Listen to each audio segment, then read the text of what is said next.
வணக்கம். இப்போ நிறைய பேர் கேட்குறாங்க, நல்லா இருக்கிறதுக்கு வந்து இவ்வளோ கஷ்டப்பட வேண்டியதாக இருக்குதுன்னு சொல்லி மக்கள் என்கிட்ட நிறைய பேர் கேட்குறாங்க. நானும் இதுக்குள்ளே இருந்து தான் வந்திருக்கேன். நம்ம நல்லா வாழ்கிறதுக்கு வந்து இவ்வளோ கஷ்டப்பட வேண்டியதாக இருக்குன்றது வந்து நானும் நிறையா பிரச்சனைகள், நிறைய சவால்கள், நிறைய தொழில்களுக்கெல்லாம் உருவாக்குறதுக்கு வேலை செஞ்சுருக்கேன். நிறைய பேர் எல்லாத்துக்கும் இந்த சந்தேகம் இருக்குது. என்னென்னு கேட்டிங்கன்னா, நல்லா இருக்கிறதுக்காக தான் வாழ்கிறோம், ஆனால் அந்த வாழ்கிறதுல இவ்வளோ கஷ்டமாக இருக்குது அப்படிங்கிறாங்க. அது என்னென்னு பார்க்கும்பொழுது சாப்பாடு ஒன்று, தூங்குறதுக்கு ஒரு இடம், அப்புறம் கூடி பேசுகிறதுக்கு ஒரு குடும்பம், அப்புறம் நண்பர்கள், இதெல்லாம் தேவைப்படுது. ஸோ இவ்வளோதான் விஷயம். இந்த விஷயத்தை எப்படி அடையிறதுன்னு தெரியல. அதாவது நல்லா இருக்கிறது எப்படின்னு நம்மளுக்கு யாரும் சொல்லிக் கொடுக்கல. அதான் பிரச்சனைங்க. நான் பார்த்தேன், எங்கள் பெரியவங்ககிட்டையும் இந்த டவுட்டெல்லாம் கேட்டதுக்கு அவங்க அப்பா அம்மா அவங்களுக்கு சொல்லித்தரல அப்படின்னாங்க. அப்போ அவங்களுடைய இன்செக்யூரிட்டி வந்து அடுத்த தலைமுறைக்கு கடத்தப்படுது. அடுத்த தலைமுறை மேலே அவங்க வந்து சில சந்தேகம் இருக்குது. அப்போ இந்த சந்தேகம் அப்படின்ற ஒரு விஷயம், என்ன டவுட் அப்படின்றது என்ன பண்ணுதுன்னு கேட்டிங்கன்னா, இது வந்து சமூக பிரச்சனை மட்டும் கிடையாது, குடும்பத்துக்குள்ளேயே இவ்வளோ விஷயம் நடக்குது. உள்ளுக்குள்ள என்னென்னு பார்த்தீங்கன்னா, அப்பா மகனை நம்புறதில்லை, ஆனால் பிள்ளையை பெற்றுக்குவாங்க. அவர் வந்து காம இச்சைக்கோ இல்லை கல்யாணத்துக்காக அவங்க சொல்கிறாங்க, கல்யாணம் பண்ணால் அதெல்லாம் குழந்தையை பெற்றுக்கலாம். குழந்தைய நல்லா வளர்க்க முடியல, நல்லா படிக்க வைக்க முடியலன்னு எல்லாரும் கஷ்டப்படுறாங்க, கடன் வாங்குறாங்க, துன்பப்படுறாங்க. இல்லை, அந்த குழந்தை சோறு போடணும்னு எதிர்பார்க்குறாங்க. ஆனால் இன்றைய யதார்த்தத்தில் வந்து பார்த்திங்கன்னா பல நோய்கள் அதிகமாக பெருகிடுச்சு. அந்த குழந்தை வளர்ந்தாலுமே அவனுக்கு ஃபைனான்சியல் பேர்டன் சொல்லிட்டு ஒரு 25 வயசில் வந்துடுது. அப்போ வந்து அவன் தன்னுடைய மனைவி குழந்தைகளை காப்பாற்றுறதுக்கு அவன் ஒரு கஷ்டப்படுற காரணம். அப்போ மொத்தமாகவே இந்த ஃபேமிலி லைஃபே பார்த்திங்கன்னா எல்லாம் கஷ்டமாக இவங்களே ஆக்கிக்கிறாங்க.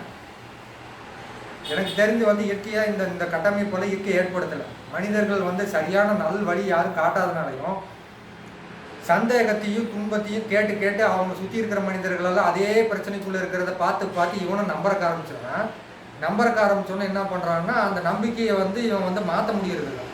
எல்லாரும் துன்பப்பட்டாங்க, என் குடும்பத்துலேயும் இது நடக்கும் அப்படின்னு இவன் நம்பிடுறான். அதனால் வீட்டுக்குள்ளேயே அந்த விதையை விதைக்கிறான். அந்த விதை வந்து என்னன்னு கேட்டிங்கன்னா பெருசாக வந்து துன்பத்தை கொடுக்கும். இந்த துன்பத்தை மாற்றணும்னு என்ன பண்ணணும்னு கேட்டிங்கன்னா, நீங்களும் இந்த ட்ரஸ்ட்டு நல்ல விஷயத்தை நீங்களும் செடி மாதிரி வளர்த்தணும்.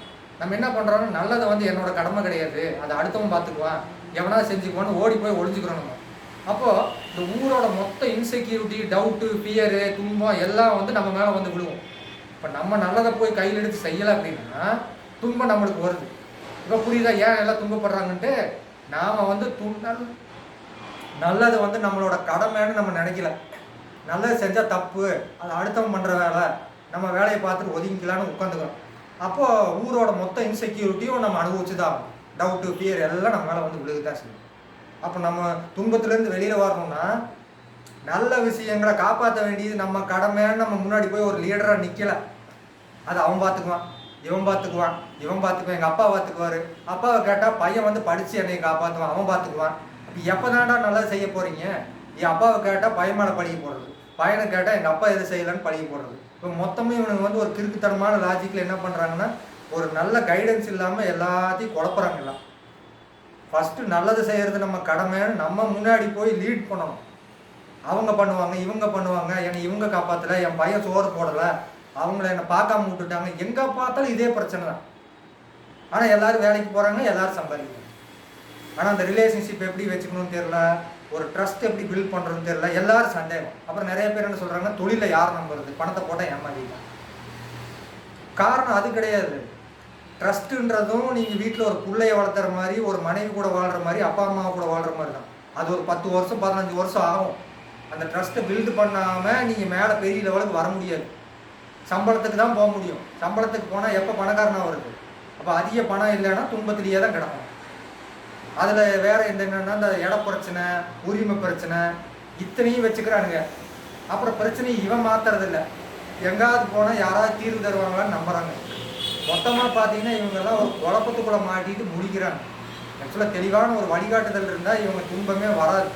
வந்த துன்பத்தையும் ஈஸியாக எப்படி வெற்றி கொண்டு வரலாம் அப்படின்றது நம்மளுக்கு யாரும் சொல்லிக் கொடுக்கல. மற்றபடி எல்லோரும் நல்லவங்க தான், எல்லாமே நல்லா தான் இருக்குதுங்க. நம்மளுக்கு தெரியல, அவ்வளோதான் சப்ஜெக்ட். தெரிஞ்சிட்டிங்கன்னா எல்லாம் மாற்றிடுவோம். வணக்கம்.